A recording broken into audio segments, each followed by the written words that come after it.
Good morning, good afternoon, good evening, and welcome everyone to today's webinar, where we are launching our guide on addressing harmful subsidies.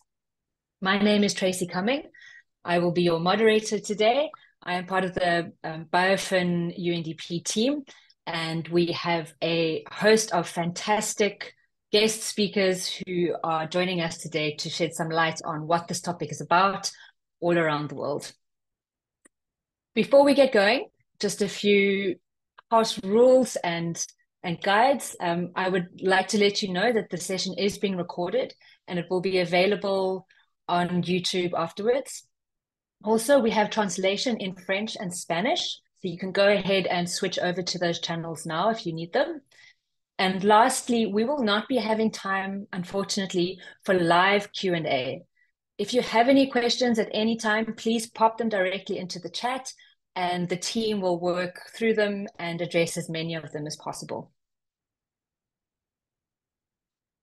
So we are here today for the launch of the new UNDP BIOFIN guideline, the Nature of Subsidies, a step-by-step guide to repurpose subsidies harmful to biodiversity and improve their impacts on people and nature. As many of you know, addressing this complex issue has been on the agenda for some time. It was part of the CBD Aichi targets, and countries made very little headway during those years. It is now captured in the successor to the Aichi targets, specifically in Target 18 of the Kunming-Montreal Global Biodiversity Framework, where the aim there is to reduce these subsidies by at least $500 billion annually by 2023. However, despite this bold commitment, this issue continues to be particularly challenging, and our new guide is aiming to assist this. Today, we have with us experts from around the world who I will be speaking to in two panels. So with that, let's move to our first panel. We have with us today Ms. Madhuri Paxton, Director of the UNDP Nature Hub, Mr. Will Symes, Policy Analyst in the Trade and Agriculture Directorate at OECD, Mr. Farouk Ullah, Senior Policy Advisor and Lead Energy and Climate Governance at IISD, and my teammate and colleague, Hervé Barois, Senior Technical Advisor at UNDP BIOFIN. Welcome, all of you. And thank you for joining us. Madhuri, are we getting everyone's faces? I'm only seeing me. Just want to make sure myself that... I myself too, but you're spotlighted. Am I spotlighted? There we go. Okay, Madhuri, I'd like to start with you. You've got that broad, big picture. The Nature Pledge was recently launched by the UNDP, and one of the priorities is shifting finance flows to be nature positive. It's a bold, bold priority, and I'm personally very excited to see it there. Can you tell us why you believe this is important and how it can be tackled?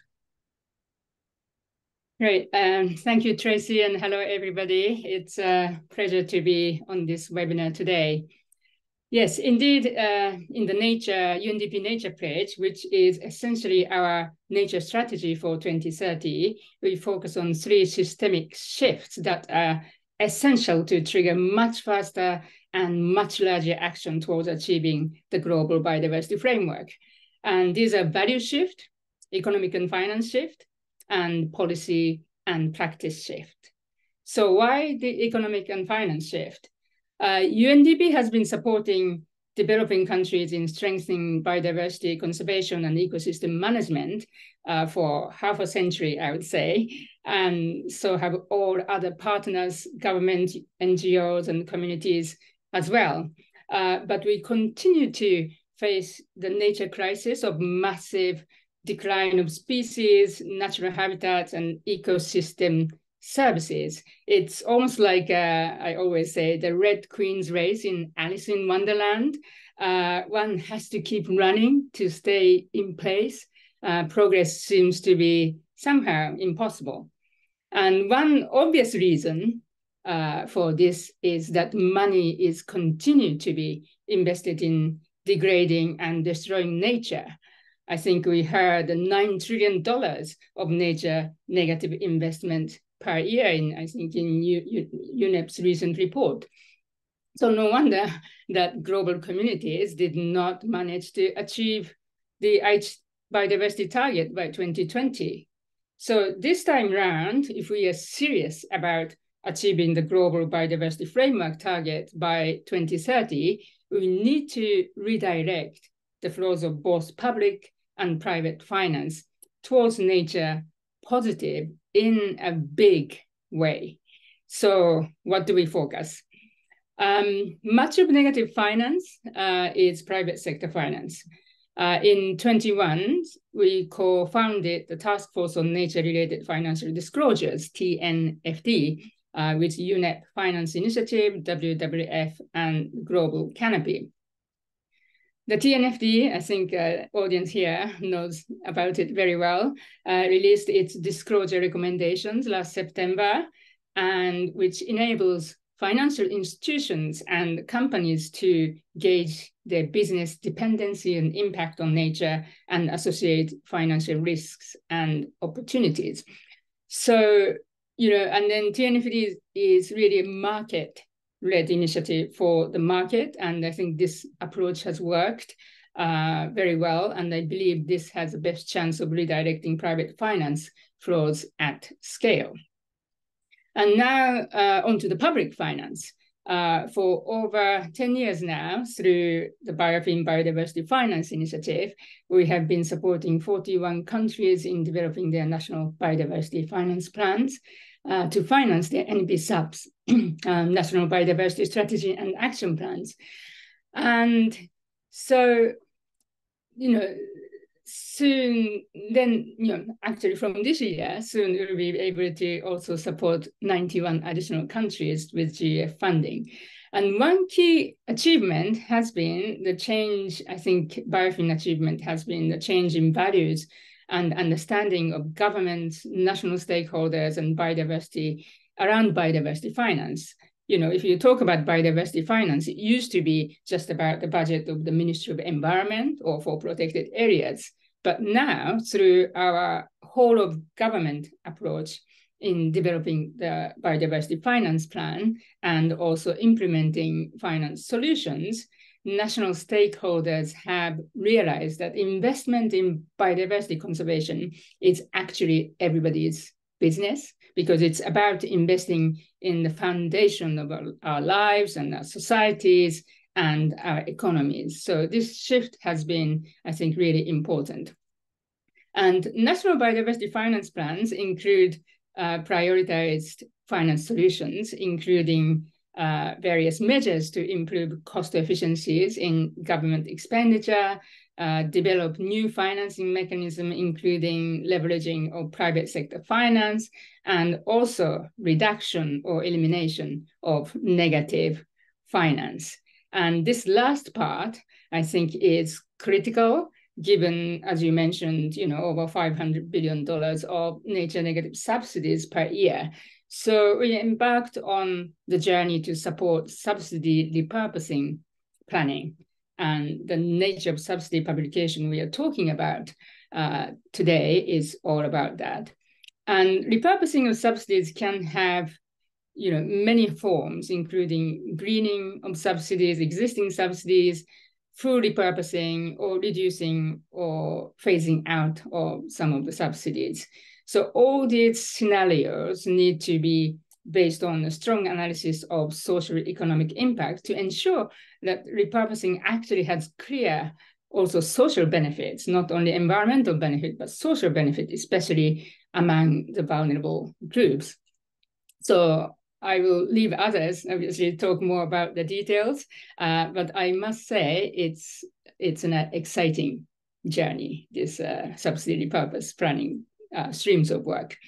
Not the easiest, but with so much potential for us to advance fast. I think the speed is important towards a collective target of eliminating $500 billion per year of negative subsidies as per the Global Biodiversity Framework Target 18.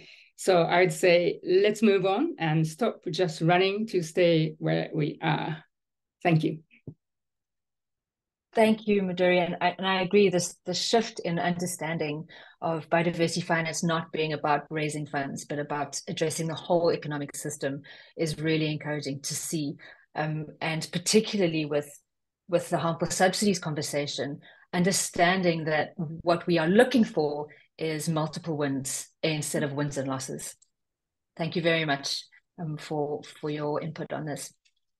Will, I would like to switch over to you. Well, OECD is a leader on this topic and has been sounding alarm bells on harmful subsidies for quite some time. Can you tell us a little bit about OECD's ongoing work on assessing and addressing harmful subsidies? Thank you very much, Tracy. It's a pleasure to be here today. Before I talk about the OECD, I just want to congratulate the entire BIOFIN team on the release of these guidelines. I think they're going to be really important, and they're really a great step in moving forward on the discussion about harmful subsidies and hopefully starting to address it. And I'll also start with an apology, because you're right, the OECD has been working on this area for a long time. So I've got a lot of ground to cover in not very much time. So if I start talking too quickly, I apologize to everybody on the webinar already. Basically, for the OECD, there are, broadly speaking, 3 strands of our work on subsidies. The first one is measurement. So that's understanding how much you've got. The second one is impact assessment, which is understanding what it does. And the third one is policy dialogue, which is kind of what can you do about it? So to talk about those in a bit more detail, when it comes to harmful subsidies, we have a bunch of, we have several thematic databases that look at government support. So this is public financial support and subsidies that go to various sectors. And we have frameworks to understand what that is funding and how much money is going there. For the purposes of biodiversity and environmentally harmful subsidies, the 3 most important databases we have are on agriculture, they're on fisheries, and they're on fossil fuels, which are 3 extremely important sectors and quite large sources of public finance that can have impacts on the environment. And actually, you'll see some of those reflected in the guidelines that BIOFIN has released. So thank you very much for paying attention to our work. So now we know what we've got. The second strand is really where it gets interesting. It's to understand what the impacts of this support is on various actors within the sectors, and thereby extrapolating that into the impacts on the environment. So here we try and combine our long history of policy analysis and economic modeling and our databases to really try and think about what is happening when various types of policy support and various types of subsidies are going to various sectors. The problem is that to empirically measure this is almost impossible. It's extremely hard. And so we tend to operate on a precautionary principle. So it's more about understanding not exactly what the quantitative impact is, but understanding the direction of travel. So does this particular policy make things worse? Does it make things better? Or does it kind of leave things largely neutral? We have frameworks for agriculture and fisheries, and the agriculture framework talks about potentially most environmentally harmful subsidies. And this is looking at things that will increase production in marginal areas, maybe inefficient use of inputs that can lead to pollution, such as fertilizer or pesticides. And in fisheries, it's similar, but we talk about the risk of encouraging unsustainable or IUU, so illegal, unreported, and unregulated fishing. And here we operate on a 2-tier system where we have high-risk policies and those that are directly reducing the cost of the fishes, leading to overcapacity, medium-risk policies that are things that have a more indirect impact on fishing and costs. And we use these to try and understand the proportion of the finances that is going to potentially activities that might harm the environment. And to give you some numbers, for fisheries, I'll start in sort of ascending order. So for fisheries, we estimate that around $5 billion a year, it's about half of all fishery subsidies, goes to policies that have a moderate or high risk of encouraging overfishing in the absence of effective management, of course, which can constrain these impacts somewhat. For agriculture in 2001, we found $391 billion across 54 countries goes to types of subsidies and support that have the most potentially environmentally harmful impacts. And the big one is that in 2022, fossil fuel subsidies doubled from the 2021 number to around $1.5 trillion. Now, it's important to note at this point that that doubling is not likely the result of more policies. It's probably the result of increased energy prices in the wake of the situation in Ukraine. But I think those numbers show the scale of the problem that everyone's trying to address, which is why it's super important that BIOFIN has released these guidelines to really get to grips with what's a really important issue, particularly for biodiversity in light of what we see going on. And the final strand of our work, which I'm running out of time, so I'll cover this in as much detail as I can, but I'm conscious of the clock, is this policy dialogue aspect. So it's this aspect of trying to understand what countries can do, what the best practices are, and how they can work towards reducing the impacts of subsidies and support on the environment and on biodiversity. And in this vein, we released a report here it was 2022, sorry, so not quite last year now, that is about identifying and assessing subsidies and other financial incentives that are harmful to biodiversity. And this was an in-depth analysis that looked at 23 country-level studies, mostly from our members, so developed countries, and how they've identified and started to address the impacts of subsidies on the environment. And this also has some best practices for how countries can do this, and it won't 100% surprise you that they're very aligned with the BIOFIN guidelines, although they kind of stop short of the actual reform bit. But we recommend that when countries start to look at this problem, you start with a scoping phase to sort of understand where you want to look, a screening phase to look at the policies that may be most important, and then you have the data gathering phase so you can really understand the direction of travel, what those impacts are, and whether they're making things worse or they're neutral. And then finally, the sort of in-depth assessment to really understand what the causal mechanisms are. And so that, in a nutshell, is all of our work on this topic that's been going on for sort of several decades. And so I apologize for not covering anything in detail and for going over it too quickly. But if anyone has any questions, then feel free to get in touch.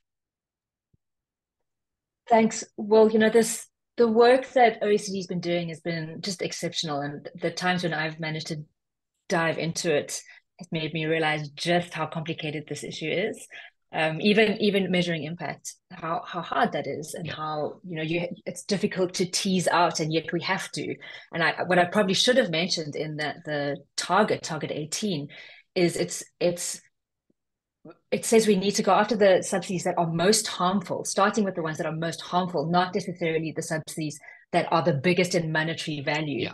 And it's so figuring that out first, which are the ones that are most harmful to nature, and trying to work on those is going to be imperative.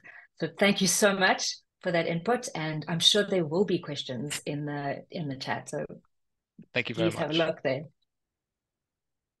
Farouk, over to you. You have looked into the issue of subsidies and their impact on the environment around the world.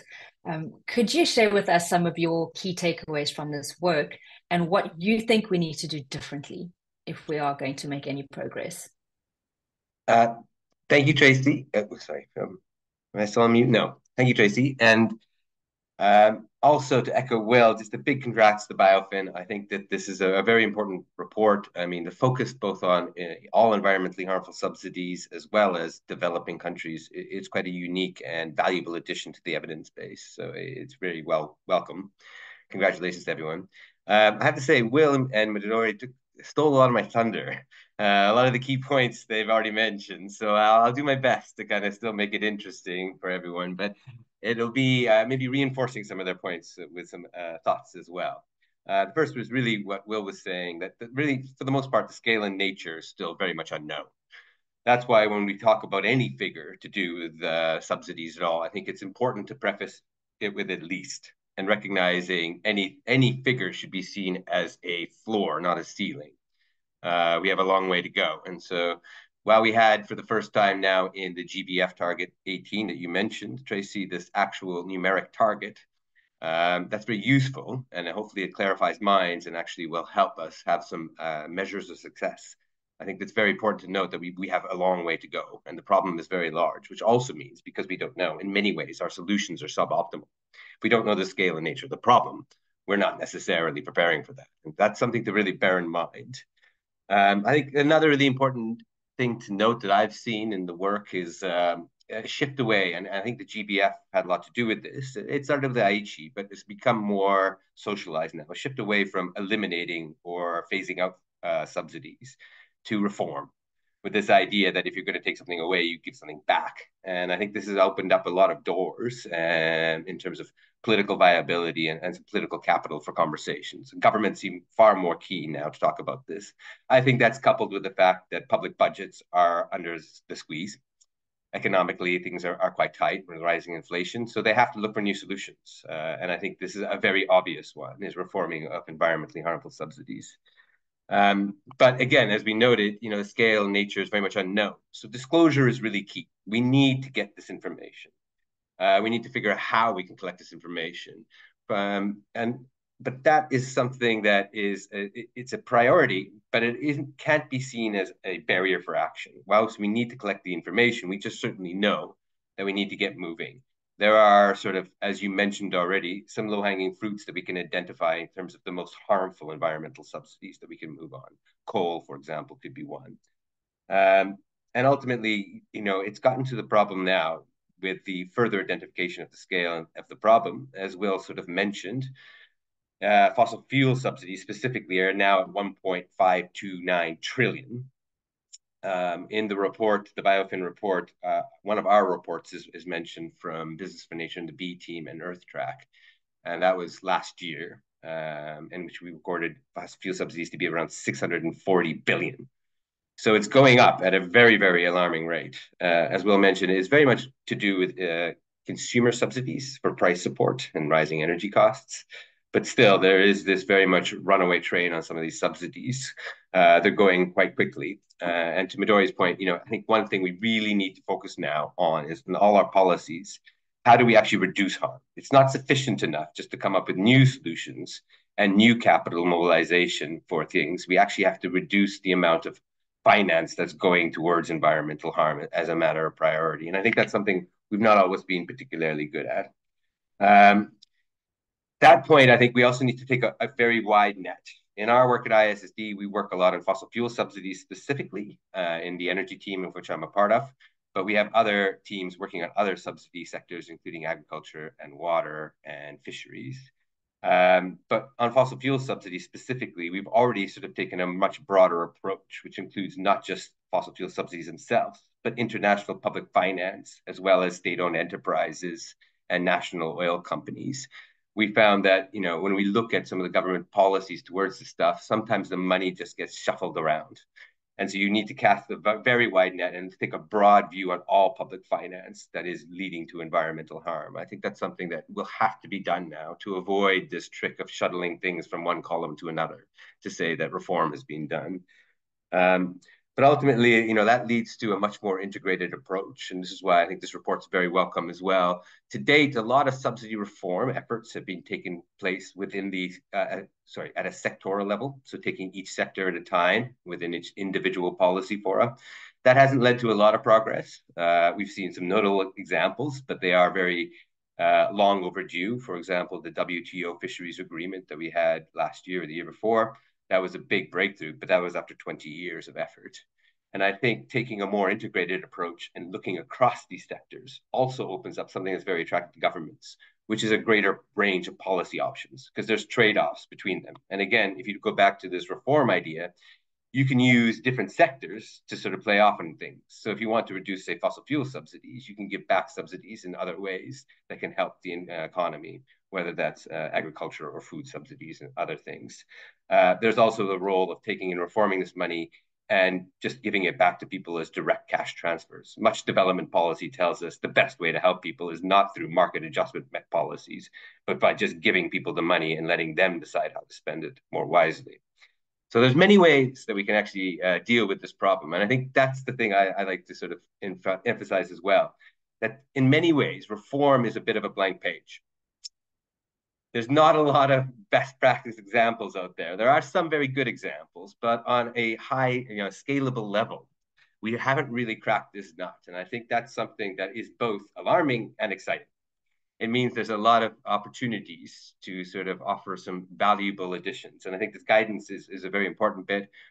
We, with Business for Nature, have done something similar from a business perspective that kind of mirrors this BIOFIN guidance, giving advice to governments on how to operationalize Target 18. But I think that we also need to look at how we can actually do this at a sort of a policy and mechanical level. We've got different documents. Midori also mentioned the National Biodiversity Strategies and Action Plans, which are the mechanism for delivery. We need to make sure that within these documents, subsidy reform is properly referenced and operationalized. Similarly, on the climate side, on the nationally determined contributions, NDCs, very few actually mention fossil fuel subsidy reform as a key policy. So we have a lot of work to do. And I think the other thing that Midori mentioned was very important. And I have a metaphor I use similar to hers, which was Einstein's definition of insanity. There is a high risk of trying to do the same thing over and over again and expecting new results. As you said, the Aichi targets already had much of this language. This is not new. Many great minds have been banging their head against that brick wall for 20, 30 years. So what is new? And it has to be around finance and resource mobilization.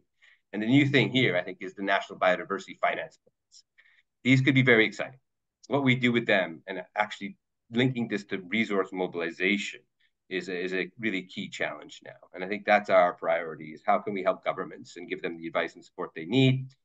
ISSD does some other work on fossil fuel subsidies, supporting the Friends of Fossil Fuel Subsidy Reform, which is chaired by New Zealand and has other governments. The Dutch government at COP28 launched a similar new initiative for fossil fuel subsidies. It's a high ambition coalition, but there is no high ambition coalition for all environmentally harmful subsidy reform. I think something like that needs to be set up to both act as a first mover coalition, but also to really provide the advice and guidance and pull together an evidence base of solutions and best practice examples. I think that's really a priority now. And that includes disclosure and getting the numbers, but also looking more at what implementation needs to be done right now. I think we've reached a point where we realize the scale and nature of environmentally harmful subsidies is so great, so egregious, and it's so endemic in all parts of our society and economy, that my conclusion is that if we don't deal with these subsidies in this decade and actually begin meaningful reform, we probably have very little hope of achieving our other sustainability goals. So it is a priority, both in terms of just challenges, but also in terms of a moral challenge for all of us. But I think there is another thing that we really need to talk about, which is, I'll leave on that point, which is awareness raising and public campaigns. We need to get people more involved. This is taxpayer money that is being used to sort of finance our own extinction, as other videos have kind of highlighted.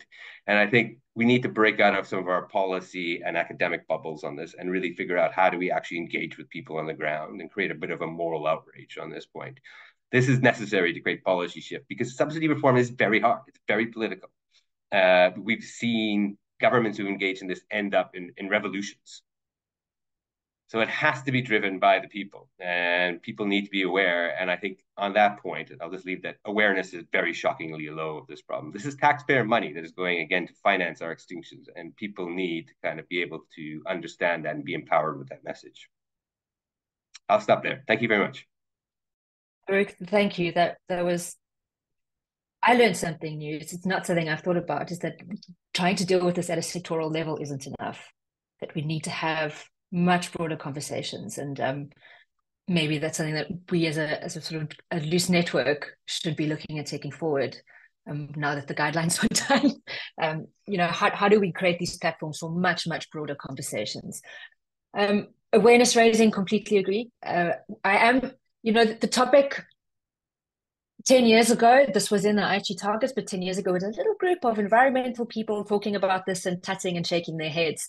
Now we're getting much bigger conversations. Governments are wanting to talk about it and understand it a bit more. We're getting in a broader conversation around harmful expenditure.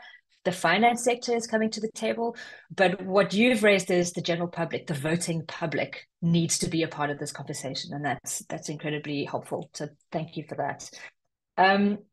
Hervé, over to you. I know that you've been working extremely hard on these guides, and I would like you to tell us a little bit more about what they entail.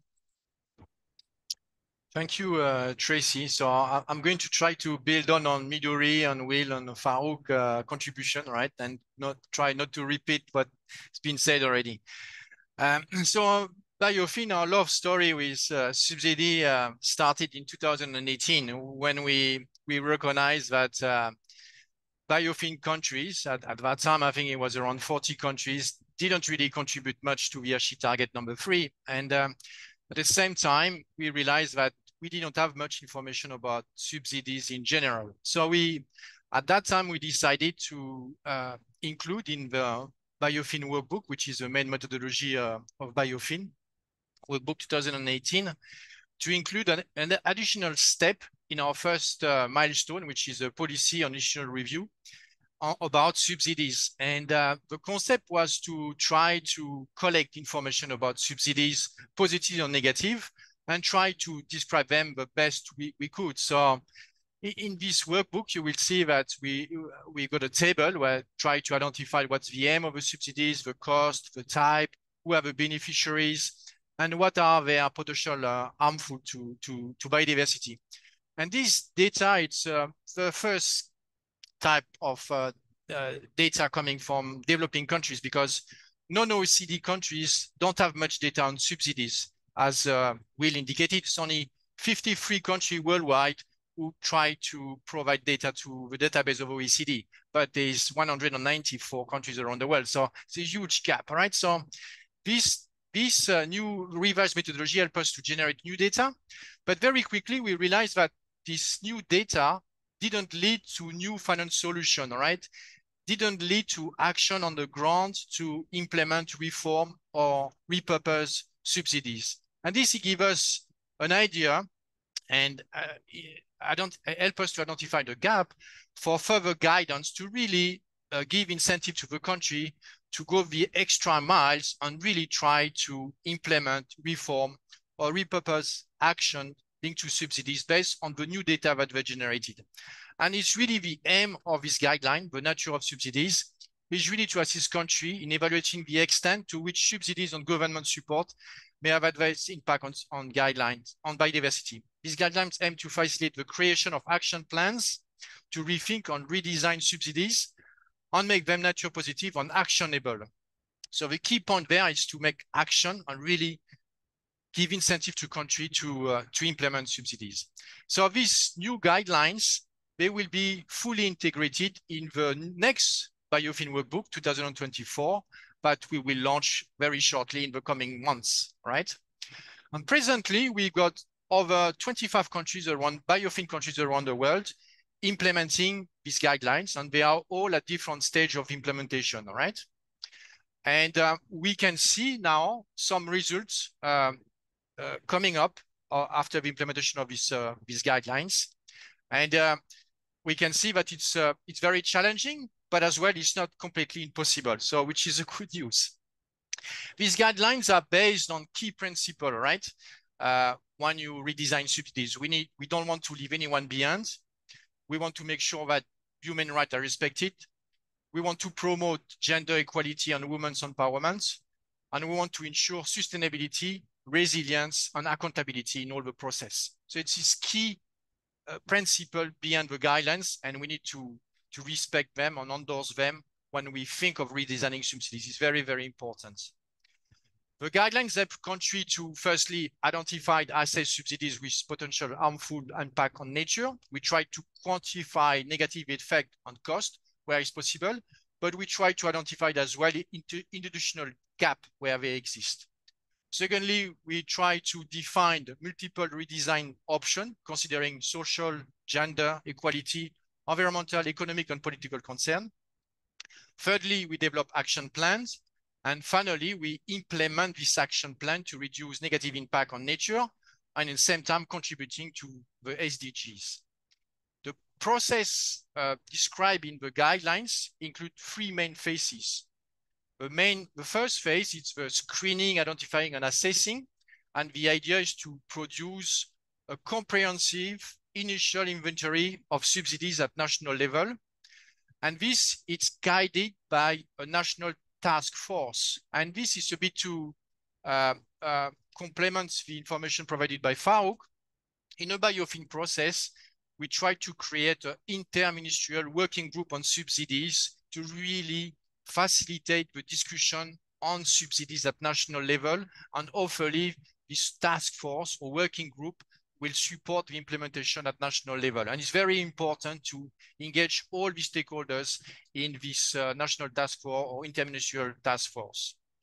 And then when we got this initial inventory, we try to prioritize them for reform, try to assess what is the impact on biodiversity, is there any political support to reform them, is there any financial reason to support them. When we prioritize the group of subsidies, let's say 3 or 4 per country, we're going in the redesigning option phase where we develop redesigning option for priority subsidies and try to eliminate them, reduce them, repurpose them, green them, or redirect saving to support biodiversity positive outcome.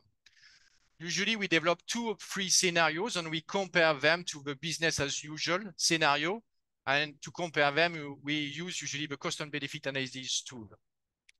Then in implementation phase, we apply social and environmental safeguards to avoid adverse impact on people and nature. And very importantly, we implement a communication plan to engage all stakeholders in the process. It's very important to have a support for the most stakeholder possible. Otherwise, the reform will not be successful. And thirdly, we try to implement a monitoring and evaluation system to measure financial and biodiversity performance. And we develop as well compensation measure to support the most vulnerable group during this transition period. In the guidelines, you will find examples from BIOFIN countries and non-BIOFIN countries. We got 3 BIOFIN countries, Colombia, Kyrgyzstan, and Nepal, and we will learn more about their experience and their challenge and their results so far in the second panel.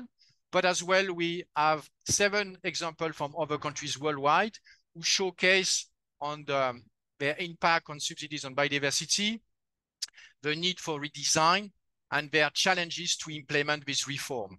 And I think with this showcase, is try to inspire countries to make the extra mile and really implement the reform or the repurposing action necessary to realign the subsidies to nature positive.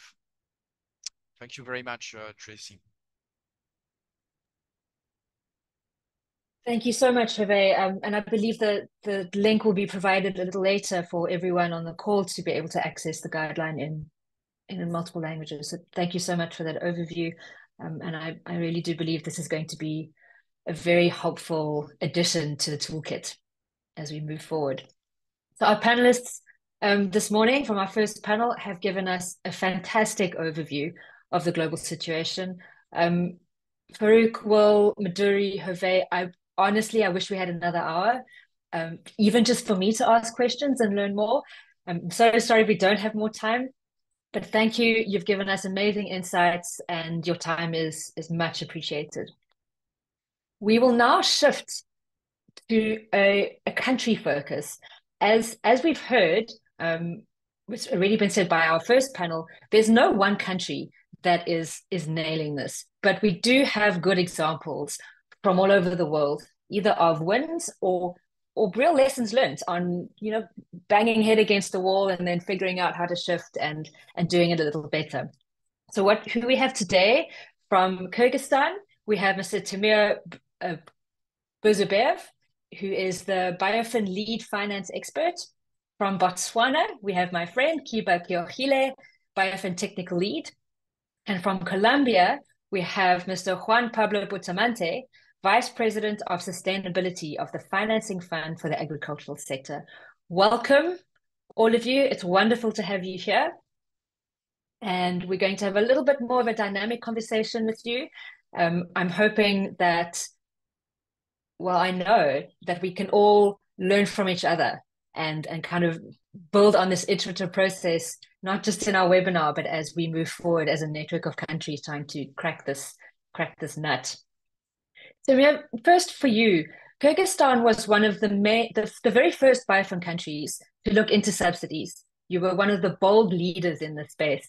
Could you share with us some of the key findings of your mapping and assessment? Thank you, Tracy, and hello, esteemed participants and panelists.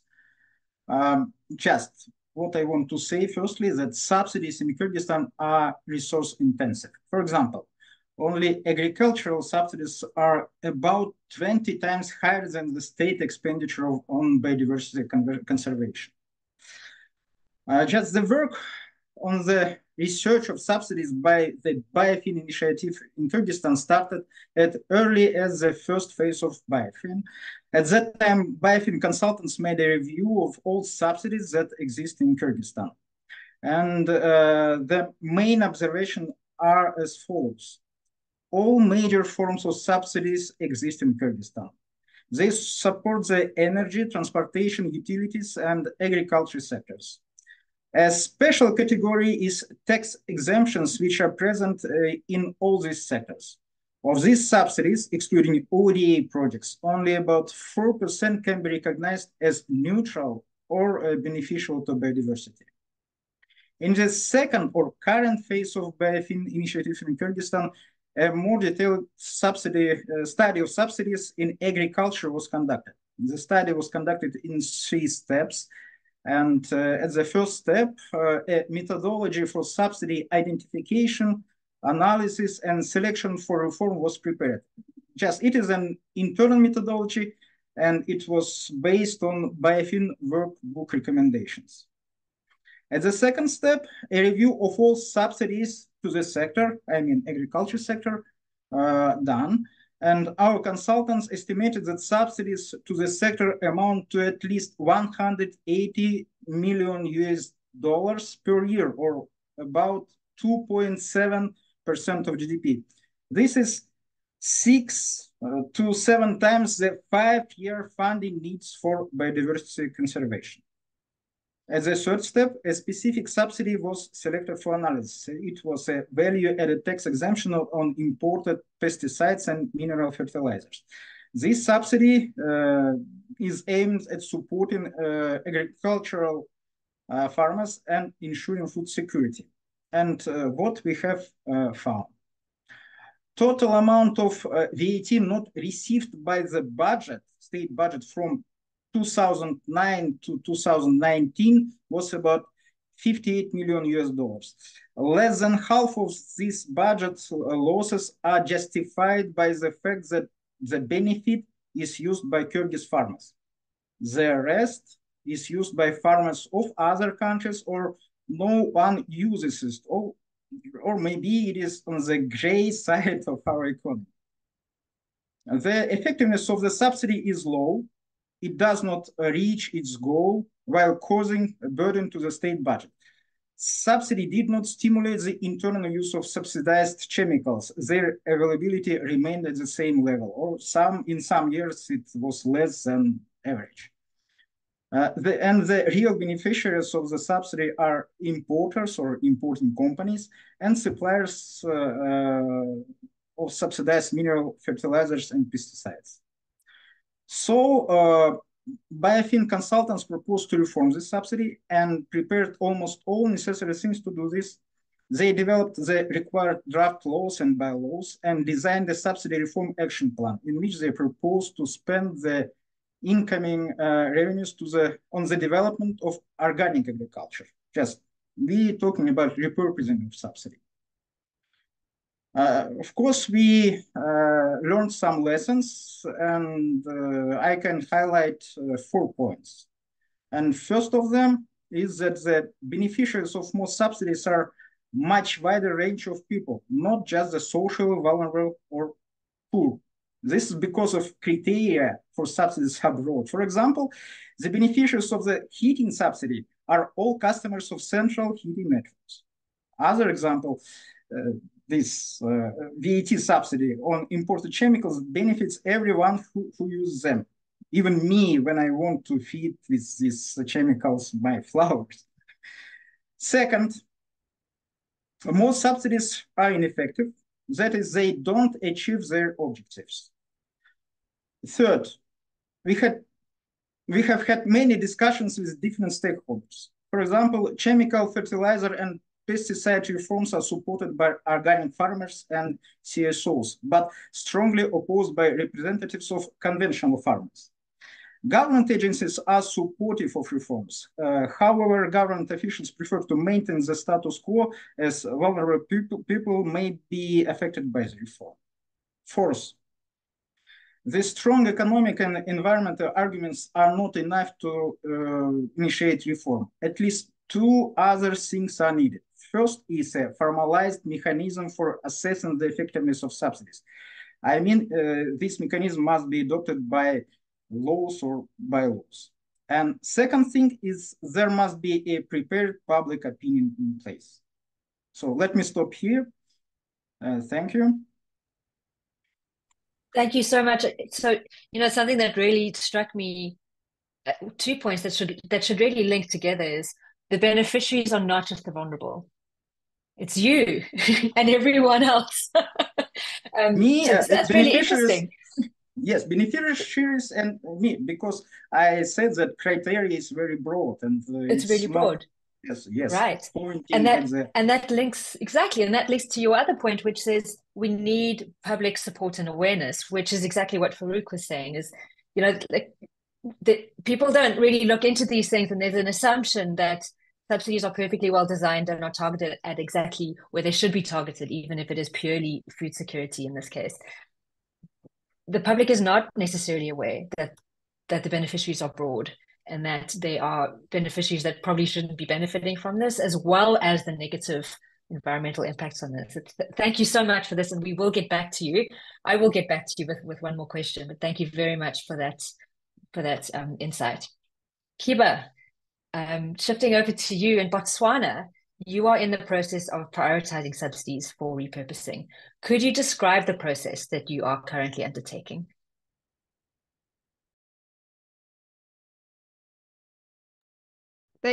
Thank you, Tracy, and I'm happy to be part of this milestone. As you said, we are at early stages of the assessment. As a country, we have obtained inventory of subsidies and indicators of their implications for biodiversity. How did we do this? We did this through the mapping of the subsidy landscape, which involved policy documents review and stakeholder consultations. As my colleagues have said, stakeholder consultations, including communities, going around the country and raising awareness and gathering data on each of the subsidies is critical to the assessment. We also did the screening of the subsidies to identify those with impacts on biodiversity. This was done through identifying the main pressures on biodiversity per subsidy. The inventory has at least 36 subsidies from different sectors across the economy. We also, in the screening process, identified the main sectors and economic activities associated with these pressures that we identified as per the subsidy. We are at the screening stage, though we have the inventory, and these guidelines, I believe they will guide us and assist us in filling in the gaps so that when we move to the next stages, we have done all the screening and the mapping in a good way. Like I said, at least at this time, we have 36 subsidies. I might say there was some discussion among different stakeholders on whether what is in the list is incentives or subsidies. So the definition of the subsidies also cropped up during the discussions across sectors. And I guess it's important to have that cleared at the beginning. We also identified the main sectors and economic activities associated with these pressures that these subsidies put on biodiversity. Out of the 36, most of the subsidies are among the agri sector. For example, we have the VAT exemption on chemical inputs to agriculture, VAT exemption on farming supplies, and the ones along the lines of agrochemicals, where we have subsidies on pesticides and herbicides. Those are some of the examples in the agri sector, but we also included the state-owned enterprises, the tariffs and so on. In terms of coordination, we have a core team. The assessment is spearheaded by Ministry of Environment and Tourism through the Department of Environmental Affairs. We have within the core team Botswana University of Agriculture and Natural Resources. Ministry of Agriculture is key, considering the heaviness of the subsidies into the sector. We also have Botswana University, International University of Science and Technology, among others, as core. With the National Biodiversity Authority as the advisory body, it's a committee consisting of different stakeholders across the sectors of the economy, including the ones from Ministry of Finance, the tax employees and so forth. So it's the one that oversees the progress in terms of the assessment. We'll say these guidelines came at the right time. Like I said, they will assist the country to fill in the gaps in the first stage and in the next stages of prioritization and realizing the objectives of the assessment. Thank you.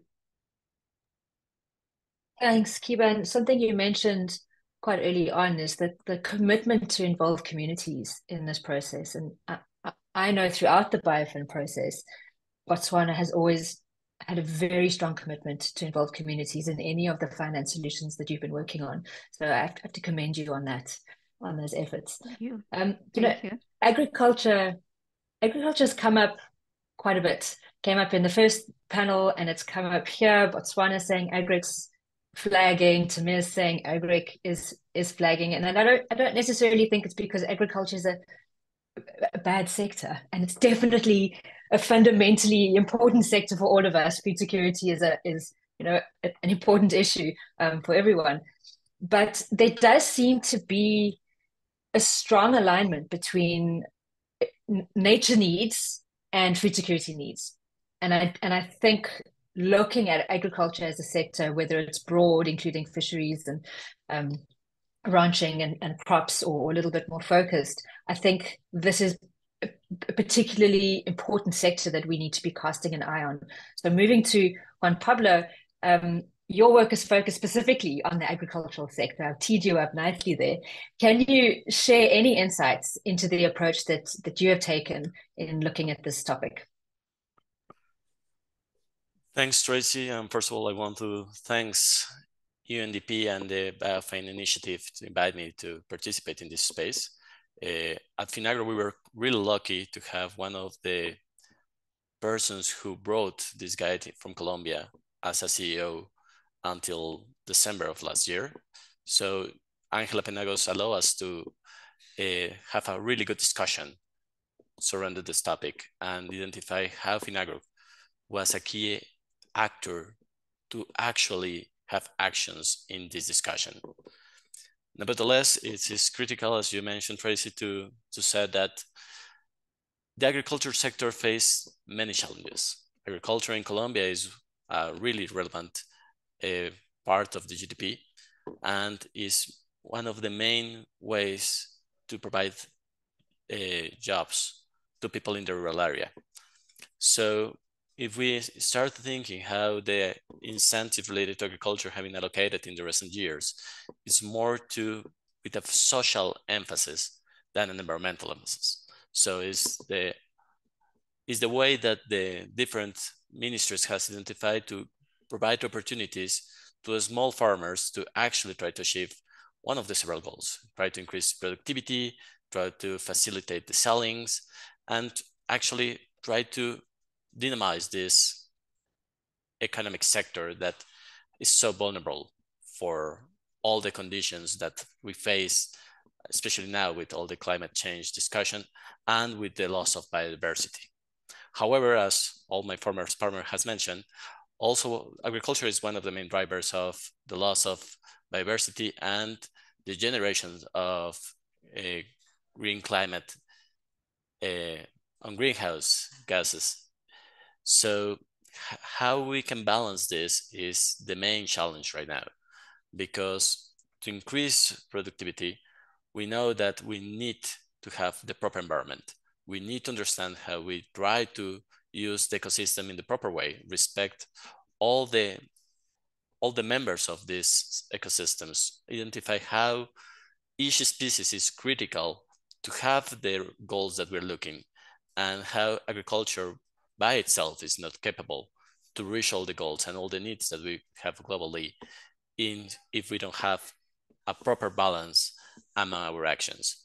So subsidies are really a critical topic. And as I work in Finagro, that we are a second-tier bank of the agricultural sector, it's so important to identify how we could align all the financial sector to achieve the goals that we're discussing. Because sadly, several times this discussion is really deep into this kind of scenarios. I know that UNDP and several agencies have done several things to identify how we should do the things, how the environment is so relevant, how biodiversity is so critical to this. But the discussion normally stays in this area. So it is so relevant to see how it's possible to actually go to the discussion, to the implementation in the real instruments, and see how we don't change only the incentives, only the subsidies, but to understand how the subsidies are working. Because normally the subsidy is a resource that is allocated to another process. So in the case of the financial sector, the subsidies is an allocation to the credit lines. So if the credit is not really adequate and is not really aligned with the goals that we're looking, the subsidy by itself can do so many things, because the system will keep going in the same way. So I'm really happy to see how the discussion can go. I'm really happy to see at least in the Colombian case, how the BIOFIN initiative analyzed the different instruments and identified that there's an opportunity to improve. But now, and as we're gonna talk in a couple of minutes, thanks to the BIOFIN initiatives and other support that we are having right now at Finagro, we are reshaping our way to work and trying to achieve a goal that is so critical in our strategic plan, that is how to introduce environmental criteria in every single credit that we allocate by 2026. So the idea actually is how we can lead and be a sign of this change in the oncoming years. Thanks. And I have a follow-up question on that. So there's the idea of how this can be reshaped. Do you think there's a good chance of this getting government support?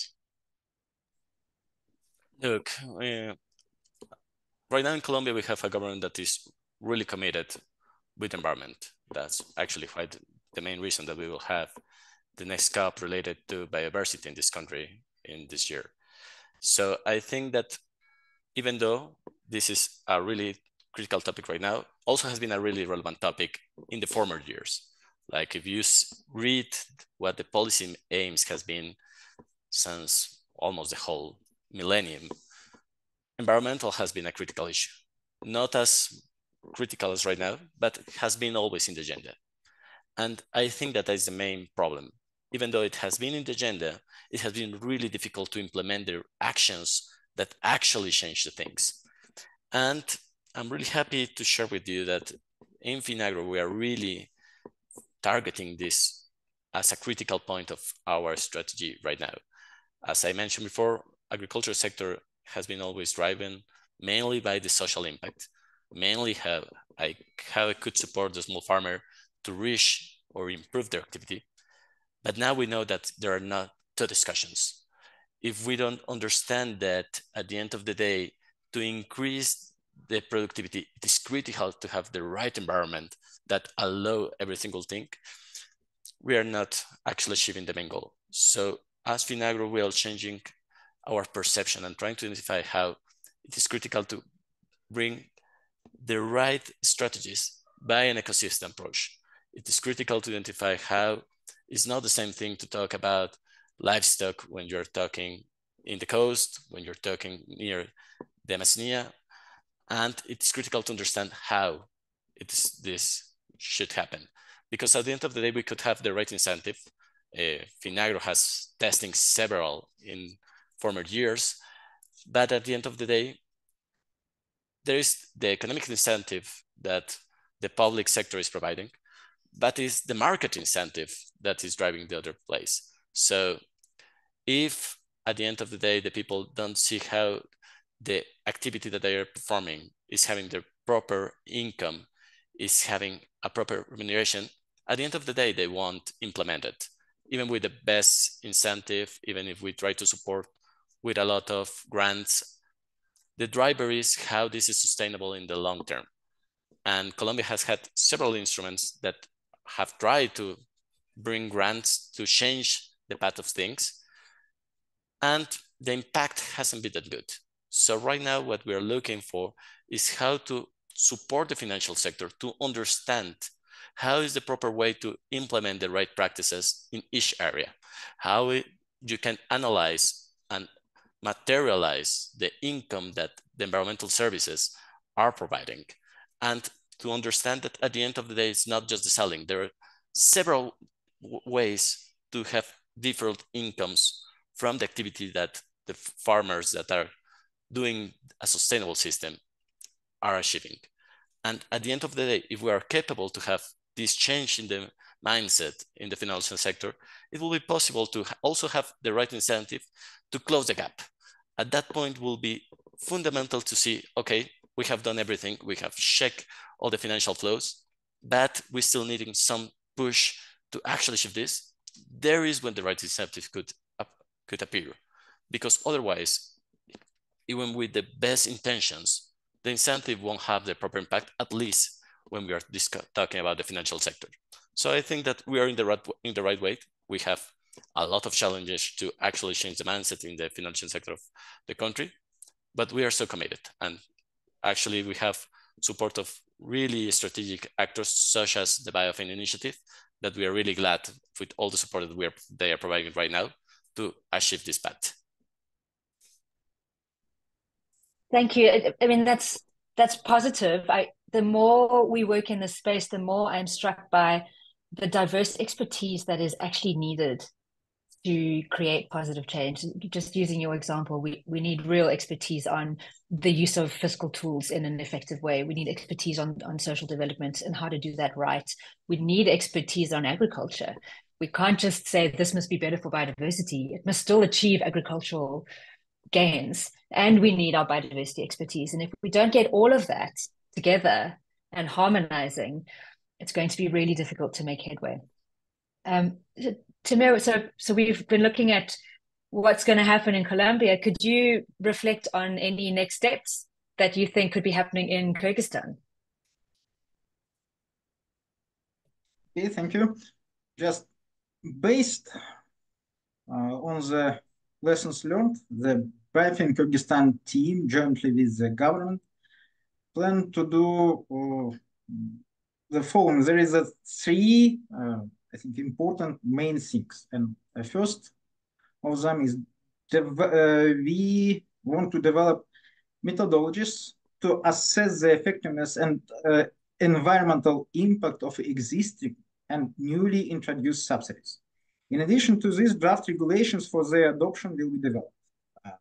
Of course, the methodologies will be piloted, and we plan that 3 subsidies from different sectors will be selected for this purpose.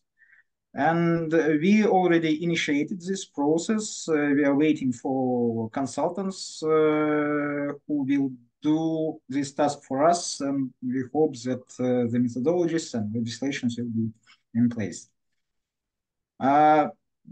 Other 2 points, directions are under discussion, but we believe that these two things are important, and we will implement this. And second is we plan to conduct survey of or interview with beneficiaries of agricultural subsidies in all regions of the country. So we need to know whether farmers and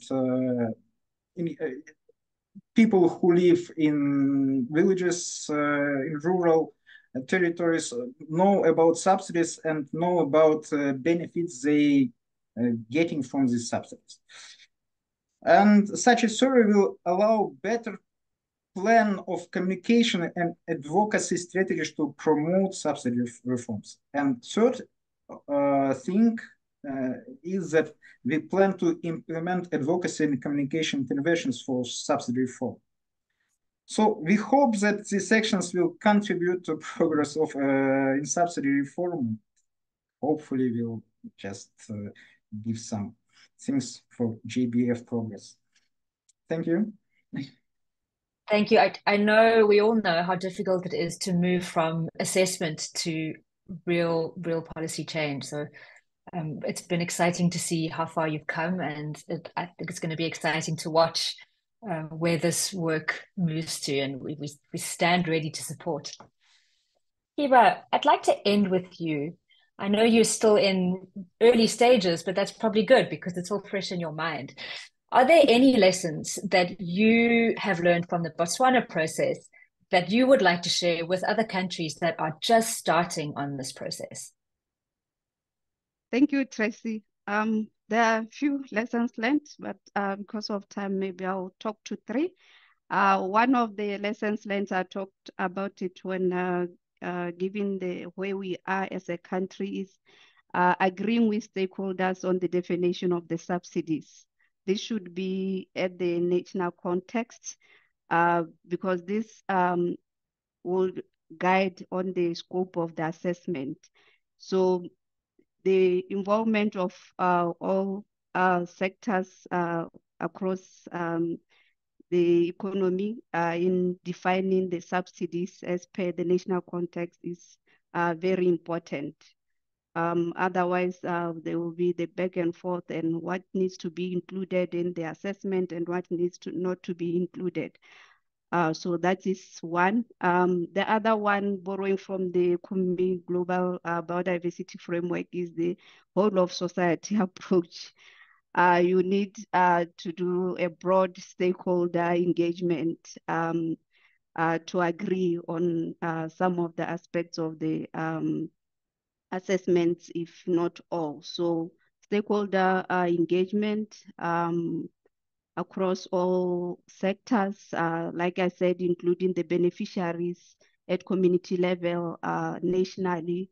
And there was talk of awareness raising, gathering data at local level also raises awareness on subsidies. So that's also very important.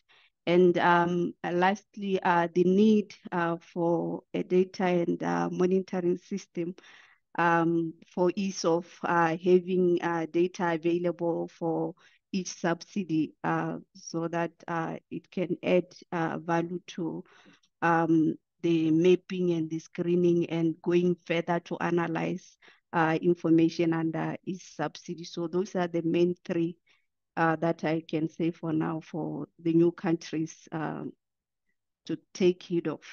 Thank you, Tracy. Thank you. Those are all very, very useful and very practical tips. So thanks so much for sharing that. So Juan Pablo, Hiba, Tamir, thank you so much for your time. Thank you for sharing what you've learned so far. And I'm pretty sure you will all continue on this journey over the years. And I hope we get to speak more often as things progress. I think understanding the complexities of this issue at the coalface is so important. We can have all the global guides in the world, but if we're not having discussions and really getting our hands dirty with the tricky stuff at the national level, we're not going to make any headway. But thank you very much for being on this panel. So that brings us almost to the very end of our session. I would like to thank not only our fantastic speakers, but everyone who took the time to join us today, and for the much broader network of experts and collaborators that continue to work together informally and formally on this tricky issue. The guideline, which is available in English, French, Spanish, and Russian, is now available on our website, and I believe that the link is going to be shared in our chat. The one thing we have left is to leave you with a short video on this publication, and I hope that you have the time to tune in and to watch it. That's all from me. Bye.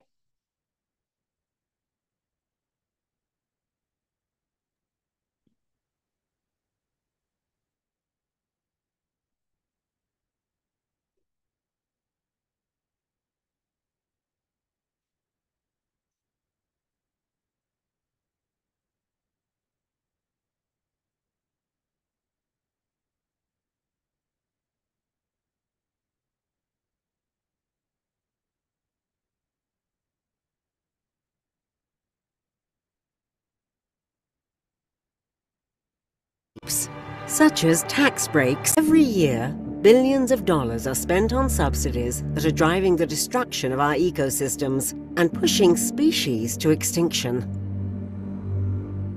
These harmful subsidies promote practices that wipe away our forests, pollute the air we breathe, and leave our oceans depleted.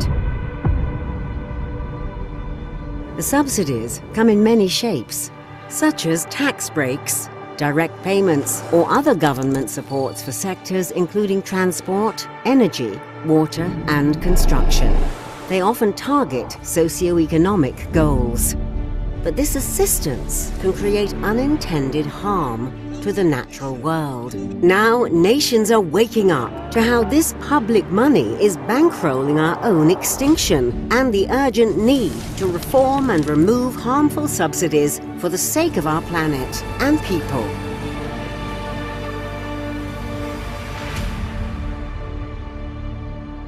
The OECD estimate that $391 billion in subsidies and other government support to agriculture contribute to biodiversity loss through the expansion and intensification of production.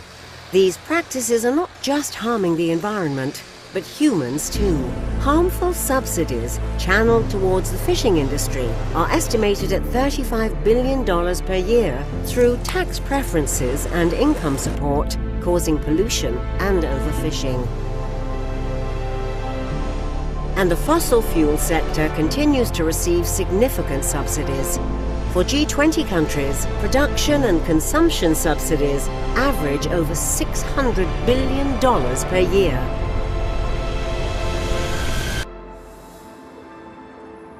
Harmful subsidies are not exclusive to these industries. In fact, many subsidies are country-specific. So it lies with each nation to recognize what these unique subsidies are and ask how they can be reduced or redesigned without impacting economies, even strengthening them, while meeting SDG targets. We can preserve biodiversity while driving economic development and supporting the most vulnerable groups. Long-term results can only be achieved through an integrated analysis of environmental, economic, nutritional, and social objectives that require political support from various stakeholders. Balancing a reduction of biodiversity impacts with short-term productivity loss and related social impact, especially in developing countries, is a major challenge. In many cases, a nature-positive incentive may be needed for the transition period to support vulnerable socio-economic groups. Unless significant action is taken, these harmful subsidies may ultimately outdo our efforts to tackle the global biodiversity and climate crises. Our biodiverse world depends on reforming and reducing these harmful supports. This is the nature of subsidies.